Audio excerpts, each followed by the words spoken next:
Hello, പുതിയൊരു വീഡിയോയിലേക്ക് എല്ലാവർക്കും സ്വാഗതം. ഞാനിന്ന് ഒരു എയർലൈൻ സ്കേർട്ടിൻ്റെ കട്ടിങ്ങും സ്റ്റിച്ചിങ്ങുമാണ് കാണിക്കുന്നത്. അതിന് വേണ്ടിയിട്ട് ഇതുപോലത്തെ ഒരു ക്ലോത്ത് ഒരു 1.5 മീറ്റർ ഞാൻ എടുത്തിട്ടുണ്ട്. ഇത് നമുക്ക് ഇതുപോലെ 4ആയിട്ട് മടക്കിയിടാം. അതിനുശേഷം നമുക്ക് മെഷർമെൻറ്റ്സ് മാർക്ക് ചെയ്യാം. ഞാനിവിടെ എടുക്കുന്ന വേസ്റ്റ് റൗണ്ട് 32 ഇഞ്ചാണ്. അതിൻ്റെ 4/1 ഭാഗം എന്ന് പറഞ്ഞാൽ 8 വരും. അതിൻ്റെ കൂടെ ഞാൻ 3 ഇഞ്ച് ലൂസിങ്ങും കൂടി കൊടുക്കുന്നുണ്ട്. എന്നാലേ സ്കേർട്ട് നമുക്ക് ഈസി ആയിട്ട് ഇടാൻ പറ്റുള്ളൂ. അപ്പോൾ 3 ഇഞ്ചും എക്സ്ട്രാ കൂടി ആഡ് ചെയ്തിട്ട് 11 ഇഞ്ചസിൽ മാർക്ക് ചെയ്യുക. പിന്നെ നമ്മുടെ സ്കേർട്ടിൻ്റെ ലെങ്ത്ത് 26 ഇഞ്ചാണ്. അതിൻ്റെ കൂടെ 2 ഇഞ്ച് എക്സ്ട്രാ കൊടുത്തിട്ടുണ്ട്. 1 ഇഞ്ച് നമുക്ക് എലാസ്റ്റിക് വെക്കാനും പിന്നെ 1 ഇഞ്ച് താഴെ മടക്കി അടിക്കാനും അതും കൂടി മാർക്ക് ചെയ്തു. നമ്മൾ നേരത്തെ മേലെ 11 ഇഞ്ചസ് മാർക്ക് ചെയ്തില്ലേ, അവിടുന്ന് താഴത്തോട്ടേക്ക് സ്കെയിൽ ഇങ്ങനെ സ്ലാൻഡിങ് ആയിട്ട് വെച്ചിട്ട് നമുക്ക് വരയ്ക്കാം. അപ്പം നിങ്ങൾക്ക് നല്ല വിടുത്തുള്ള ക്ലോത്ത് ആണെങ്കിൽ കുറച്ചും കൂടിയും നമുക്ക് താഴെ വിരിവ് കൂടുതൽ കിട്ടും. എൻ്റെ ക്ലോത്തിന് ഇത്രയേ വിടുത്തുള്ളൂ, അതുകൊണ്ടാണ് ഇങ്ങനെ വരച്ചിരിക്കുന്നത്. അപ്പോൾ നമുക്കിത് ജോയിൻ ചെയ്തിട്ട് ഇതുപോലെ വരച്ച് ജോയിൻ ചെയ്തിട്ട് നമുക്ക് അവിടുന്ന് കട്ട് ചെയ്തെടുക്കാം.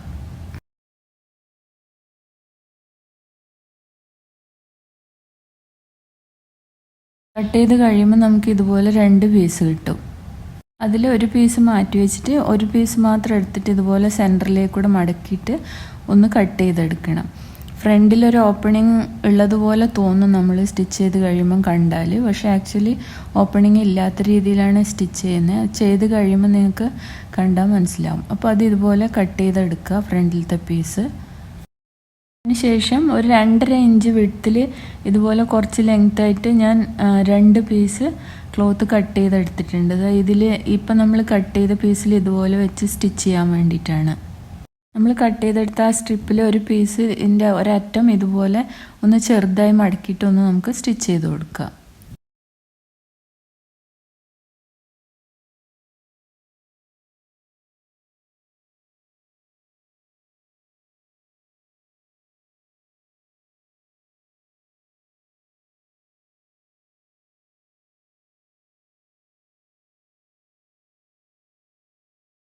അതിനുശേഷം നമ്മൾ ഫ്രണ്ടിലത്തെ പീസ് 2ആയിട്ട് കട്ട് ചെയ്തില്ലേ, അതിലൊരു പീസിൻ്റെ മേലെ നല്ല വശവും ഈ നമ്മൾ കട്ട് ചെയ്തെടുത്ത സ്ട്രിപ്പിൻ്റെ നല്ല വശവും കൂടി ഇതുപോലെ ചേർത്ത് വെച്ചിട്ട് ഒരു 1/4 ഇഞ്ച് ഗ്യാപ്പിൽ നമുക്ക് ഒന്ന് സ്റ്റിച്ച് ചെയ്ത് കൊടുക്കാം.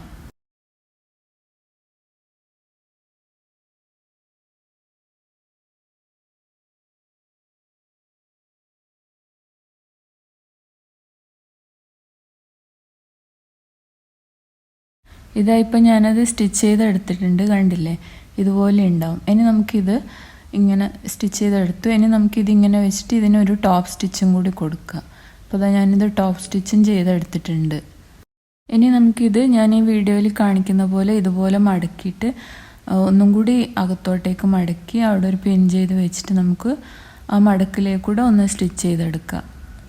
നമ്മൾ ബ്ലൗസിനൊക്കെ ഹുക്ക് വെക്കാൻ വേണ്ടിയിട്ട് പടി വെച്ച് കൊടുക്കൂല, അതുപോലെയാണ് ചെയ്യുന്നത്. ഇതിപ്പോൾ ഞാനത് കംപ്ലീറ്റ് സ്റ്റിച്ച് ചെയ്തെടുത്തു. കണ്ട, ഇതുപോലെയാണ് ഉണ്ടാവുക കംപ്ലീറ്റ് സ്റ്റിച്ച് ചെയ്തെടുക്കുമ്പോൾ. ഇനി നമുക്ക് ഈ പീസ് മാറ്റി വെക്കാം. എന്നിട്ട് വീണ്ടും നമ്മൾ കട്ട് ചെയ്ത് വെച്ച 2ാമത്തെ സ്ട്രിപ്പിനും നേരത്തെ ചെയ്ത പോലെ തന്നെ ഇതുപോലെ ഒന്ന് മടക്കിയിട്ട് സൈഡിലേക്കൂടെ ഒന്ന് സ്റ്റിച്ച് ചെയ്ത് കൊടുക്കുക, ഇതുപോലെ മടക്കി വെച്ചിട്ട്. നമ്മൾ ഫ്രണ്ട് പീസ് കട്ട് ചെയ്തതിൻ്റെ 2ാമത്തെ പീസ് എടുത്തിട്ട് ഇപ്പം നമ്മൾ ഞാൻ ഈ സൈഡ് അടിച്ചു കൊടുത്തിട്ടുണ്ട്. അത് ഇതുപോലെ വെച്ചിട്ട് നമുക്ക് നേരത്തെ സ്റ്റിച്ച് ചെയ്ത പോലെ തന്നെ ഈ സൈഡിലേക്കൂടെ ഒന്ന് സ്റ്റിച്ച് ചെയ്ത് കൊടുക്കുക. ഞാനത് ഇതുപോലെ സൈഡിലെ സ്റ്റിച്ച് ചെയ്ത് എടുത്തിട്ടുണ്ട്. ഇനി നമുക്ക് ഇതിന് ഇതുപോലെ മടക്കി വെച്ചിട്ട് നേരത്തെ ചെയ്ത പോലെ തന്നെ ഒന്ന് ടോപ്പ് സ്റ്റിച്ച് ചെയ്ത് കൊടുക്കുക. ഞാൻ ഈ കാണിക്കുന്ന മാർക്കിങ്ങിൽ കൂടിയാണ് സ്റ്റിച്ച് ചെയ്യേണ്ടത്. ഇത് ഞാനത് ടോപ്പ് സ്റ്റിച്ചും കൂടി ചെയ്തെടുത്തു. ഇനി നമ്മൾ ഇതിൽ നേരത്തെ മടക്കിയ പോലെ ഉള്ളിലോട്ടേക്ക് കംപ്ലീറ്റ് മടക്കി വെക്കേണ്ട. അതായത് ഇതുപോലെ പകുതി പുറത്ത് കാണുന്ന രീതിയിൽ ഇങ്ങനെ മടക്കിയിട്ട് നമുക്ക് ഇതിൻ്റെ മേലെ കൂടെ ഒന്ന് സ്റ്റിച്ച് ചെയ്ത് കൊടുക്കണം. ഞാനത് സ്റ്റിച്ച് ചെയ്ത് എടുത്തിട്ടുണ്ട്. ഇതുപോലെ ഉണ്ടാകും സ്റ്റിച്ച് ചെയ്താൽ.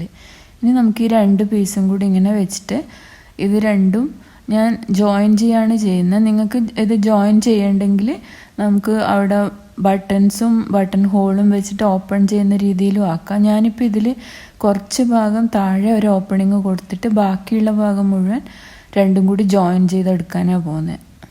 താഴെ ഓപ്പണിങ് കൊടുക്കുന്ന അവിടെ ഞാനൊരു മാർക്ക് ചെയ്ത് വെച്ചിട്ടുണ്ട്. അത്ര വരെ നമ്മൾ ഇത് രണ്ടും കൂടി ഒരുമിച്ച് വെച്ചിട്ടൊന്ന് ജോയിൻ ചെയ്തെടുക്കണം. ഞാനിപ്പോൾ അത് ജോയിൻ ചെയ്തെടുത്തിട്ടുണ്ട്. ഇനി നമുക്ക് ഫ്രണ്ട് പീസും ബാക്ക് പീസും കൂടി ജോയിൻ ചെയ്തിടണം. അതിന് ഫ്രണ്ട് പീസിൻ്റെ നല്ല വശം ബാക്ക് പീസിൻ്റെ നല്ല വശം ഇതുപോലെ ചേർത്ത് വെച്ചിട്ട് രണ്ട് സൈഡും നമുക്ക് സ്റ്റിച്ച് ചെയ്തെടുക്കാം. ഇതുപോലെ രണ്ട് സൈഡും സ്റ്റിച്ച് ചെയ്തെടുക്കാം. ഞാനിപ്പം സ്റ്റിച്ച് ചെയ്തെടുത്തിട്ടുണ്ട് രണ്ട് സൈഡും. ഇനി നമുക്കിത് തിരിച്ചിടുമ്പം ഫ്രണ്ടിലത്തെ ഭാഗം എന്താ ഇതുപോലെ ഉണ്ടാവുക, കാണാൻ ഇതുപോലെ ഉണ്ടാവും. ഇനി നമുക്ക് ഈ സ്കേർട്ടിൻ്റെ താഴത്തെ ഭാഗത്ത് ഇതുപോലെ രണ്ടായിട്ട് മടക്കിയിട്ട് ഒന്ന് സ്റ്റിച്ച് ചെയ്തെടുക്കുക. ചുറ്റും സ്റ്റിച്ച് ചെയ്തെടുക്കണേ. ഞാനത് ഫുള്ള് സ്റ്റിച്ച് ചെയ്തെടുത്തിട്ടുണ്ട്. അപ്പോൾ താഴത്തെ ഭാഗം നീറ്റായി. ഇനി നമുക്ക് മുകളിൽ എലാസ്റ്റിക് വെക്കേണ്ട സ്ഥലത്ത് ഇത് ചെറുതായിട്ടൊന്ന് മടക്കിയിട്ട് ഒന്ന് സ്റ്റിച്ച് ചെയ്തെടുക്കുക. ഞാനിപ്പം അത് ചുറ്റും അങ്ങനെ ചെറുതായി മടക്കിയിട്ടൊന്ന് സ്റ്റിച്ച് ചെയ്തെടുത്തിട്ടുണ്ട്. ഇനി ഈ സ്കേർട്ടിൻ്റെ വേസ്റ്റ് റൗണ്ട് 32 ഇഞ്ചാണ്. അപ്പോൾ വേസ്റ്റ് റൗണ്ടിനേക്കാളും ഒരു 4-5 ഇഞ്ച് കുറച്ചിട്ട് മതി എലാസ്റ്റിക്കിൻ്റെ ലെങ്ത്ത് എടുക്കാൻ. ഞാനിവിടെ വേസ്റ്റ് റൗണ്ട് 32 ആണ്. എലാസ്റ്റിക് ഞാൻ എടുത്തിരിക്കുന്നത് 28 ഇഞ്ചിലാണ്. 4 ഇഞ്ച് കുറച്ചിട്ടാണ് എടുത്തിരിക്കുന്നത്. ഇനി ഇതിൻ്റെ വിഡ്ത്ത് 1 ഇഞ്ചാണ് വരുന്നത് എലാസ്റ്റിക്കിൻ്റെ. ഇനി നമ്മൾ എലാസ്റ്റിക് ഇടാൻ വേണ്ടിയിട്ട് ഈ സ്കേർട്ടിൻ്റെ മുകളിലത്തെ ഭാഗത്തുനിന്ന് ഒരു 1 ഇഞ്ചല്ലേ എലാസ്റ്റിക്കിൻ്റെ വിഡ്ത്ത്. അപ്പം ഒരു 1.25 ഇഞ്ചിൽ ഇതുപോലെ ഒന്ന് മടക്കിയിട്ട് നമുക്ക് ചുറ്റും മടക്കി വെച്ചിട്ട് പിൻ ചെയ്തെടുക്കുക. എന്നിട്ട് ഈ സൈഡിലേക്കൂടെ ഒന്ന് സ്റ്റിച്ച് ചെയ്തെടുക്കുക. എലാസ്റ്റിക് ഉള്ളിലേക്ക് വെക്കാൻ വേണ്ടി മാത്രം ഇത്രയും ഗ്യാപ്പ് കൊടുക്കുക.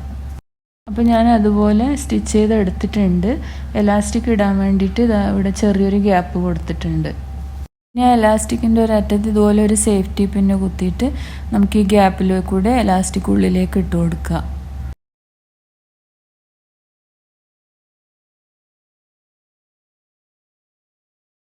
എലാസ്റ്റിക് ഫുള്ള് ഇട്ട് കഴിയുമ്പോൾ നമുക്ക് എലാസ്റ്റിക്കിൻ്റെ രണ്ടറ്റവും കൂടി ഇതുപോലെ വെച്ചിട്ട് ഒന്ന് സ്റ്റിച്ച് ചെയ്തെടുക്കുക. എന്നിട്ട് അതിന് ശേഷം ആ ചെറിയ ഗ്യാപ്പിൻ്റെ ഉള്ളിലേക്ക് അത് കടത്തി വെച്ചിട്ട് നമുക്ക് എലാസ്റ്റിക്കിൻ്റെ ആ ചുരുക്കമൊക്കെ ഒന്ന് കറക്റ്റാക്കി വെച്ചതിന് ശേഷം ആ ചെറിയ ഗ്യാപ്പില്ല, ആ ഗ്യാപ്പ് ഇതുപോലെ വലിച്ചു പിടിച്ചിട്ട് അവിടെ ഒന്ന് സ്റ്റിച്ച് ചെയ്ത് കൊടുത്തു കഴിഞ്ഞാൽ നമ്മൾ എലാസ്റ്റിക് ഇടുന്നത് കംപ്ലീറ്റ് ആവും. അപ്പോൾ എലാസ്റ്റിക് ഇട്ട് ഞാൻ സ്റ്റിച്ച് ചെയ്തെടുത്തു. ഇനി എലാസ്റ്റിക് വലിച്ച് പിടിച്ചിട്ട് ഇതിൻ്റെ സെൻറ്ററിലേക്കൂടെയും കൂടി ഞാനൊരു സ്റ്റിച്ച് ഇട്ട് കൊടുത്തിട്ടുണ്ട്.